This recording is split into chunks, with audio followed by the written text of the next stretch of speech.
A black boy gives his jacket to a homeless man in need, expecting kindness in return. But instead, he's met with something far worse: racism, judgment, and a cruel reality no one wants to admit. What happens next will leave you questioning everything. The air was sharp with winter's bite, the kind that slipped beneath coats and scarves and wrapped itself around bones. 14-year-old Jamal hunched his shoulders against the cold, his hands buried deep in the pockets of his navy blue puffer jacket. His breath fogged in the dim streetlight glow as he walked home from school, his backpack slung over one shoulder. The city streets were alive with the usual evening rush, cars honking, hurried footsteps echoing on the cracked sidewalks, the occasional shout from a vendor trying to make a last-minute sale. But among all the movement, one figure remained still. Jamal slowed as he neared the bus stop. There, huddled on the cold bench, was an older white man. His clothes were tattered, his face weathered with deep lines that told of hardship and days spent exposed to the elements. The man's hands trembled, his breath visible as he exhaled slow, uneven puffs of air. His coat, or what remained of it, was nothing more than a patchwork of frayed fabric and holes, offering little protection against the relentless cold. Jamal hesitated, his mother's words playing in his head. Always be kind. If you can help someone, do it. He glanced down at his jacket. It was thick and warm, a Christmas gift from his mum. She'd saved up for months to buy it, but she'd also taught him something more valuable than material things. He shrugged off his backpack, then unzipped his coat. "Hey, mister," he said gently. The man stirred, his pale blue eyes lifting to meet Jamal's. "You look cold." The man blinked in surprise. His lips parted as if he wanted to speak, but no words came out.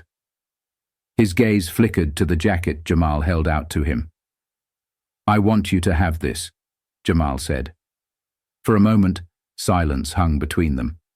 Then, slowly, the man reached out, his fingers hesitant as they brushed against the fabric. "Are you sure?" His voice was hoarse, as if it hadn't been used in days. Jamal nodded. "Yeah, it's too cold out here. You need it more than I do." The man's face twisted with something unreadable, gratitude, maybe even shame, but he took the jacket. As he slipped his arms into the sleeves, a small, almost disbelieving smile crossed his lips. "Thank you," he murmured. Jamal smiled back, feeling warmth that had nothing to do with the weather. He had done the right thing. At least, that's what he thought. "Hey!" The sharp voice sliced through the moment. Jamal turned, startled. A group of people stood a few feet away, watching. Among them was a sharply dressed white man in a wool coat, and a store owner Jamal recognized from the nearby corner shop, their faces twisted with suspicion, their gazes fixed on him. "What do you think you're doing?" the businessman demanded, stepping forward. Jamal frowned. "I was just—" "That's a nice jacket," the store owner cut in, his eyes narrowing. "Looks expensive." Jamal's stomach twisted. "It's mine," he said, confused. "I gave it to him." The businessman scoffed. "Oh, really?" His gaze flicked between Jamal and the homeless man. "Kid, don't lie. We saw you harassing him. Did you take that jacket from someone else? Someone who actually paid for it?" The accusation hit Jamal like a slap. "What? No, I—" The store owner turned to the homeless man. "Sir, did this boy bother you? Did he take that jacket from you?" Jamal looked at the man desperately, waiting for him to clear things up. But the old man didn't speak. His eyes darted around nervously, his shoulders hunching inward as if he wanted to disappear. A cold pit formed in Jamal's stomach. Why wasn't he saying anything? I gave it to him." Jamal tried again, his voice rising slightly. "I wasn't stealing anything." But the businessman was already pulling out his phone. "We'll let the cops sort it out." Jamal's breath caught. "Wait, what?" The store owner nodded. "Yeah, kid like you out here causing trouble? Probably not the first time. He pressed a number on his phone. "I'm calling them now." Panic flared in Jamal's chest. "No, you don't understand. I was helping him." "Sure you were," the businessman sneered. "We've seen this kind of thing before." Jamal felt frozen in place, his pulse pounding in his ears. He had done something good, something his mother would have been proud of, and now he was being treated like a criminal. The sirens were faint at first, but as they grew louder, closer, his hands started to shake. The homeless man still said nothing, and Jamal knew no one was going to believe him. Jamal had always been taught that kindness was a strength, not a weakness. His mother, Angela, had instilled that belief in him from the moment he was old enough to understand the world's injustices.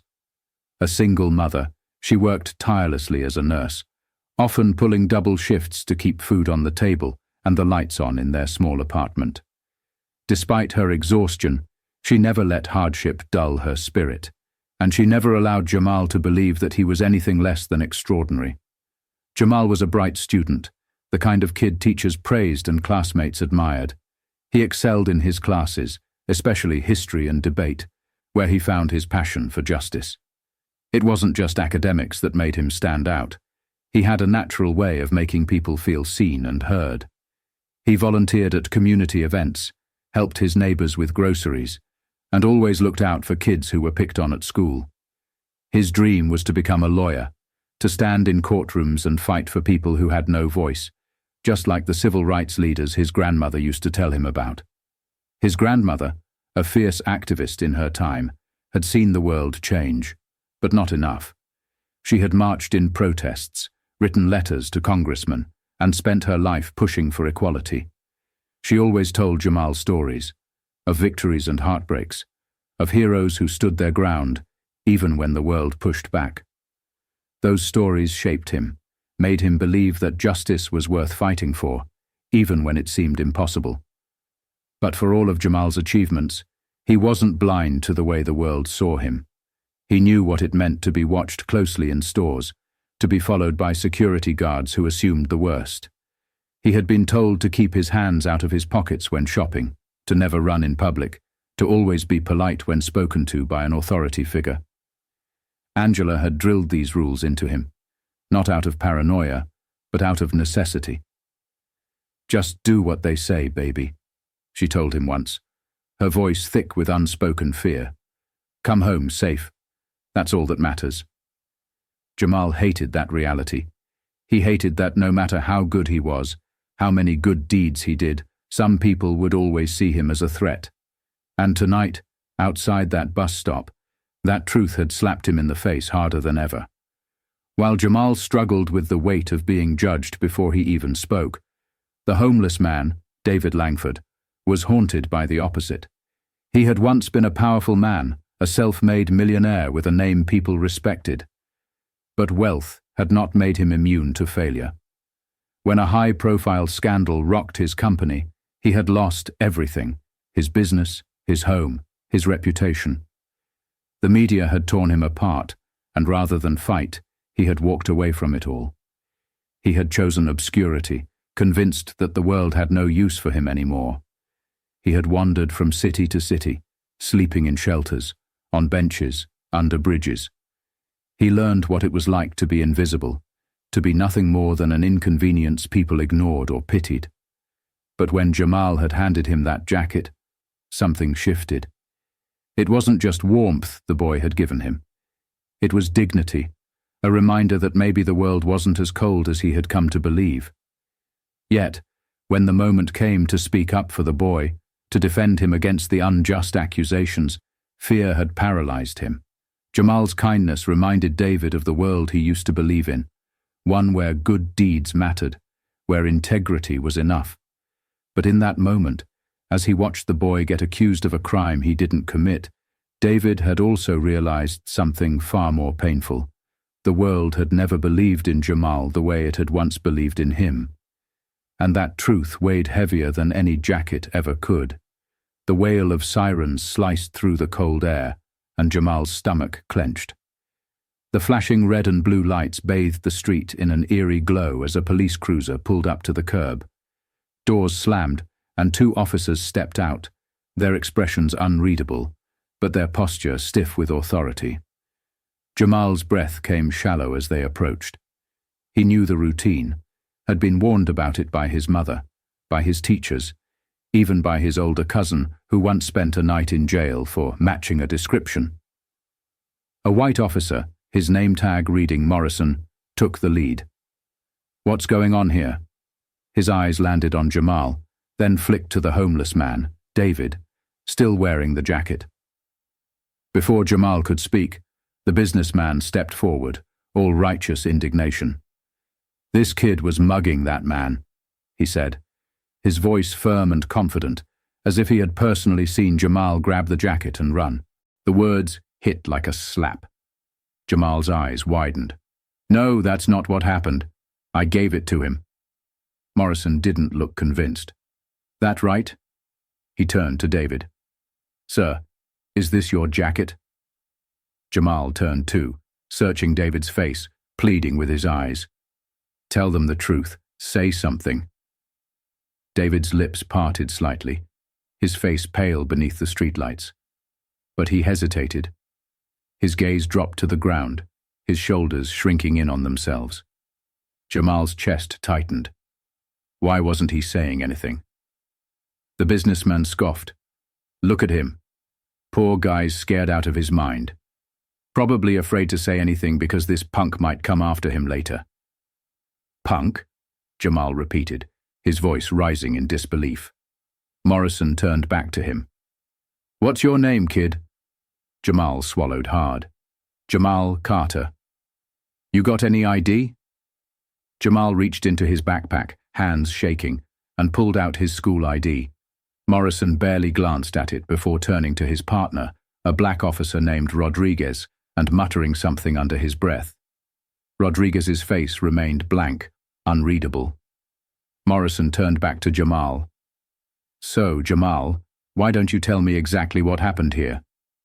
Jamal exhaled, his voice trembling but firm. "I was walking home. I saw him." He gestured toward David, sitting on the bench, shivering. "I had a jacket and I gave it to him. That's all. I didn't steal anything." The store owner snorted. "That's a nice story, kid, but I've seen kids like you before, always looking for trouble." Jamal's fists clenched. "Kids like me?" The businessman crossed his arms. "You know what he means." Jamal's stomach churned. It was always the same. Kids like him were troublemakers, criminals in waiting. They didn't get to be good Samaritans. His mother's voice echoed in his mind. "Stay calm. Don't give them a reason." Morrison eyed him for a long moment, then turned to David. "Sir, do you want to press charges?" Jamal's head snapped toward David again. "Charges?" David looked like a cornered animal, his mouth opening and closing like he was struggling to breathe. His fingers twisted together, and for a second, Jamal thought he was about to speak. But then, David did the worst thing imaginable. He looked away. Shame, fear, whatever it was, it kept him silent. The betrayal cut deeper than Jamal thought possible. Morrison let out a sharp breath. "All right, kid. Looks like you're coming down to the station with us." Jamal's pulse spiked. "For what? I didn't do anything." Morrison reached for his cuffs. "We'll figure that out downtown." "No, you won't." The voice sliced through the cold like a blade. Jamal whipped his head around just as his mother, Angela Carter, stormed onto the scene. She had been running, her breath coming in hard, furious bursts. Her hospital scrubs were still on, her ID badge swinging wildly from her neck. "You are not taking my son anywhere," she said, voice sharp as steel. Morrison barely reacted. "Ma'am, step back." Angela ignored him, rushing to Jamal's side and placing a firm hand on his shoulder. "Did you see him steal anything?" she demanded, daring Morrison to meet her gaze. The officer hesitated. "There's been an accusation. An accusation is not proof." Her voice was like fire now, rising with every word. "You're not arresting my son for giving someone a jacket." Morrison's jaw tightened. He didn't like being challenged. We're just asking questions. Questions? Angela scoffed. You didn't even let him explain before assuming the worst. And now you want to drag a 14-year-old to a police station because a couple of white men assumed he did something wrong? The crowd had grown now, murmurs rippling through it. Some shook their heads, uneasy but silent. Others averted their gaze, unwilling to get involved. Jamal stood frozen, his mother's presence a shield around him. Then, at last, David spoke. "Wait!" he rasped. Everyone turned. David cleared his throat, voice rough with guilt. He lifted his head and finally met Jamal's eyes. "He's telling the truth," he said, the words slow but firm. "The boy gave me the jacket." The air seemed to shift. A beat of silence, then Morrison's expression darkened. "Sir, are you sure?" David nodded. "I should have said it sooner, but he didn't steal anything." Morrison exhaled sharply. The businessman muttered something under his breath. The store owner crossed his arms, unimpressed. "So what?" the businessman scoffed, shaking his head. "Big misunderstanding, then?" Angela's hands curled into fists. "Misunderstanding?" She let out a bitter laugh. "You were ready to ruin my son's life over your assumptions." But the businessman only shrugged, as if the entire ordeal had been a minor inconvenience. "No harm done." Angela's eyes blazed. "No harm done?" She looked at her son, then at David, then at the officers. "You people don't even see it, do you?" Morrison sighed, rubbing the bridge of his nose. "All right, we're done here." And just like that, the officers turned and walked back to their cruiser. The crowd began to disperse, some murmuring, others acting like they had never been there at all. Jamal stood still, his heart still pounding. Just like that, it was over. No apology, no acknowledgement of what had just happened, just another misunderstanding, another near miss, another reminder that the world saw him as a suspect before it ever saw him as a person. Angela wrapped an arm around him. "Come on, baby," she whispered. "Let's go home." Jamal looked at David one last time. The man looked hollowed out, ashamed. But at least, in the end, he had spoken up. Too little, too late. As they walked away, Jamal clenched his fists. One day he would make sure no kid had to go through this again.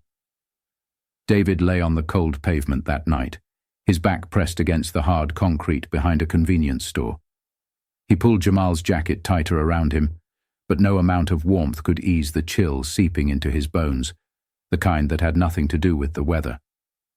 His mind replayed the moment over and over, the look in Jamal's eyes, raw with betrayal, the way the police had barely questioned him before reaching for their cuffs, and worst of all, the way David had frozen, saying nothing until it was nearly too late. Even now he hated himself for it. For years he had lived believing that society had turned its back on him because of his fall from grace. He had been a man with everything: money, power, influence. But when the scandal hit, all of it vanished. He had lost his company, his friends, his home. No one had given him the benefit of the doubt. No one had fought for him when the world labeled him as disgraced. And yet, tonight had forced him to face a painful truth.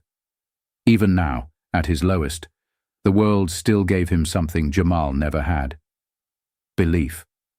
He had been too afraid to speak up, but the moment he finally did, people accepted his word without question. And Jamal, he had been treated as guilty the second he was seen helping a white man. David squeezed his eyes shut, shame pressing against his ribs. He had failed that boy, and he couldn't let the night end like this. With newfound resolve, he pushed himself up from the ground, ignoring the stiffness in his limbs, and started walking. Angela Carter had barely touched her dinner. Jamal sat at the table, stirring his food, still wrapped in the quiet aftershock of the night's events. The apartment was warm, but the weight of what had happened outside the bus stop clung to the air like an unshakable fog. Angela watched her son, her heart aching. She had fought so hard to protect him from this reality for as long as she could. But tonight, the world had reminded him, reminded both of them, that no matter how kind, how bright, or how innocent he was, there were people who would see him as a threat first. A sudden knock at the door made them both jump. Angela's brows furrowed. She wasn't expecting anyone. Rising to her feet, she marched to the door and looked through the peephole. Her entire body stiffened. "Who is it?" Jamal asked. Angela didn't answer. She unlatched the door and pulled it open just enough to glare out. David stood there, still wearing Jamal's jacket. His face was tired, lined with regret. Angela's fingers gripped the doorframe. "You've got some nerve showing up here." Jamal stood now, peeking over her shoulder. His expression was unreadable. David swallowed hard. I know, and I don't expect you to forgive me. But please, can I talk to you? To Jamal?" Angela scoffed. "Talk? You had plenty of time to talk back there, and you didn't." David flinched, but he didn't back down. "I was a coward. I won't make excuses. But I need to say something. Please." Angela's lips pressed into a firm line. She looked at Jamal, who was staring at David, trying to read him. After a moment, Jamal sighed. "Let him in, Ma." Angela hesitated, then stepped aside. 5 minutes. David shuffled in, standing awkwardly in the small living room. The apartment was modest but warm, full of framed photos of Jamal's childhood. A picture of Angela in her nursing uniform sat on a shelf beside an old photograph of an older woman, probably Jamal's grandmother. David cleared his throat. "I need to tell you both the truth. About me." Angela folded her arms, skeptical. David took a deep breath. "I wasn't always homeless. I used to be someone. A businessman. I owned a company, Langford Investments. Maybe you've heard of it?" Angela's brow lifted slightly. She had, years ago before the scandal. David nodded at her expression. "Yeah, that was me. Until I lost everything. A fraud case, one I didn't even commit. But by the time I could prove my innocence, my reputation was gone. My company was gone. My friends? They disappeared the second I was no longer useful." Jamal leaned forward slightly. "So you just walked away from it all?"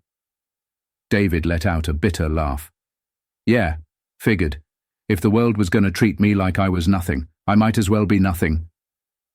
He exhaled. "But tonight, I saw what real injustice looks like. I thought I had been abandoned by the system, but I was still given a chance to be heard. Meanwhile, you—" His voice faltered. "You were punished for helping me." Jamal's jaw tightened, but he didn't speak. David's gaze fell to the floor. "I was scared back there, but not in the way you were. I was scared of stepping into trouble, of making my life harder. But you? You were scared for your life, and I let you down." A heavy silence filled the room. Angela's expression softened, but her voice remained firm. "You could have let him go to jail, you know." David nodded. "I know, and I couldn't live with myself if I had." He turned to Jamal, his voice raw. "I can't undo what happened, but I don't want to be that kind of man anymore. If there's anything I can do to make this right, I will." Jamal studied him for a long moment. He wasn't sure if he could fully forgive David. Not yet. But for the first time, he saw something real in the man's eyes.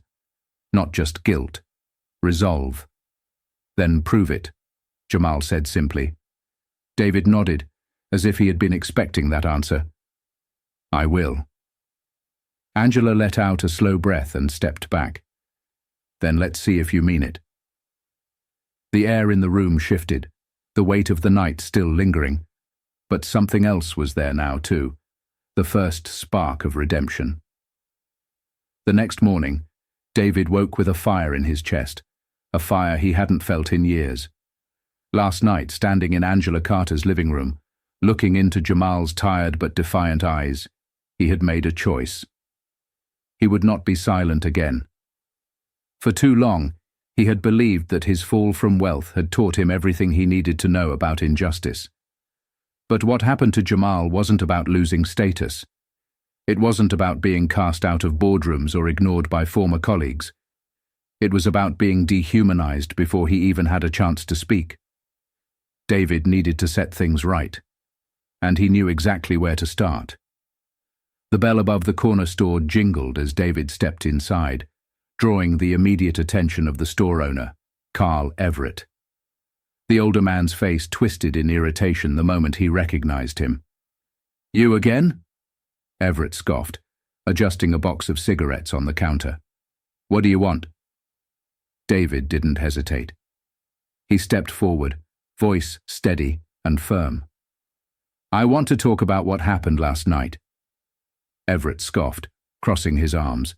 "Ain't nothing to talk about. Kid got rowdy, police came, all settled." David's jaw clenched. "Settled? A 14-year-old nearly got arrested because of your lie." Everett's lips thinned. "I didn't lie." "Yes, you did," David snapped. "You saw exactly what happened. You saw a kid give me his jacket, and instead of thanking him, you assumed he was a criminal, and you called the police." Everett exhaled sharply through his nose. "I did what I thought was right." David let out a bitter laugh. "Right? Right for who? You and that businessman accused him without a shred of proof, and the second I spoke up, it was all just a misunderstanding." Everett's face darkened, but David wasn't finished. "You know what I realized last night? Even homeless, even without a penny to my name, you believed me over that kid. I did nothing but exist, and my word carried more weight than his. And you don't even care." Everett's face twisted with discomfort. "Look, you're blowing this out of proportion. Kid's fine, ain't he?" David felt his anger rise. "No, he's not fine, and neither am I." Before Everett could respond, the door swung open. The businessman, Richard Cole, the wealthy bystander who had first accused Jamal, walked in, his expensive watch gleaming under the fluorescent lights. The moment his eyes landed on David, he let out a frustrated sigh. "Oh, for God's sake. What is this? Some kind of pity party?" David turned to face him fully. "Number this is me making sure you don't get to brush this under the rug." Cole rolled his eyes. "Look, I don't have time for this. I saw what I saw. If I was wrong, big deal. No harm, no foul." David laughed, a sharp, incredulous sound. "No harm?" He gestured wildly. "You accused a kid of robbery. The police were ready to take him away. His mother thought she might never see him again. And now that you've been proven wrong, you think you can just walk away." Cole looked around, realizing that a few customers had started paying attention. His voice lowered. "What do you want from me? An apology?" David shook his head. "Number, I want you to admit what happened. Admit that if Jamal had been white, you never would have assumed he was a thief." Cole's jaw tensed. He said nothing. David took a step closer. "You're a powerful man, right? You probably sit on boards, shake hands with politicians, pretend you give a damn about equality when it benefits you. But the second you saw a black boy helping a white man, your first instinct was to criminalize him. That's racism, Richard." Cole's eyes darted around, noticing that people had started pulling out their phones. A few were already recording. His face paled. "Look, I don't need this," David cut him off. "Oh, you do need this. You need to see what it's like when the world watches you for once." The tension in the store was thick. Everett shifted uncomfortably behind the counter. Cole swallowed hard, clearly aware that this moment would not disappear. David turned to the customers. "All of you heard about the boy who nearly got arrested last night. But how many of you would have spoken up if you'd been there?" His gaze swept across the room. "How many of you would have stood by and let it happen?" Silence. Cole let out a breath and stormed toward the door. But before leaving, he snarled, "You think this makes a difference?" David smiled coldly. "We'll see." And as the door slammed behind him, David knew he had done something Cole wasn't used to. He had held him accountable. By the time the videos of the confrontation went viral, the city was in an uproar. Some people dismissed it as an overreaction. Others, finally forced to see the reality, couldn't ignore the racism embedded in every moment of that night. The backlash hit Everett's store hard. Protests formed outside, and customers began boycotting. Eventually, he was forced to shut down. Cole didn't escape either. His name trended on social media, tied to racial profiling accusations. The board members of his company distanced themselves, and within weeks, he had resigned under pressure. And David? For the first time in years, he didn't feel invisible. His past was still his past. He was still homeless, still struggling. But for once, he had used his voice for something that mattered. He reached out to activists, shared his story, and began speaking at local events about racial injustice. He wasn't just some disgraced businessman anymore. He was a man fighting for something bigger than himself, and he owed that fight to a boy named Jamal. The days that followed were a whirlwind. The video of David's confrontation with Richard Cole and Carl Everett spread like wildfire, sparking debates across the city. Some people still refused to see the truth, dismissing the incident as an overreaction. Others, however, had been forced to confront an uncomfortable reality. Their city wasn't as just and fair as they liked to believe. For Jamal, life didn't return to normal. It couldn't. The experience had left scars, some visible, others buried deep. He could still hear the accusations ringing in his ears, still feel the crushing weight of the police officer's hand hovering near his cuffs. He had done nothing wrong, yet for a few terrifying minutes, his life had been on the edge of a blade. But Jamal refused to let it define him in a way that made him smaller. He wouldn't let them win. If anything, the fire inside him burned brighter. He spent his nights poring over books about civil rights, about Thurgood Marshall, about cases where the law had failed people like him.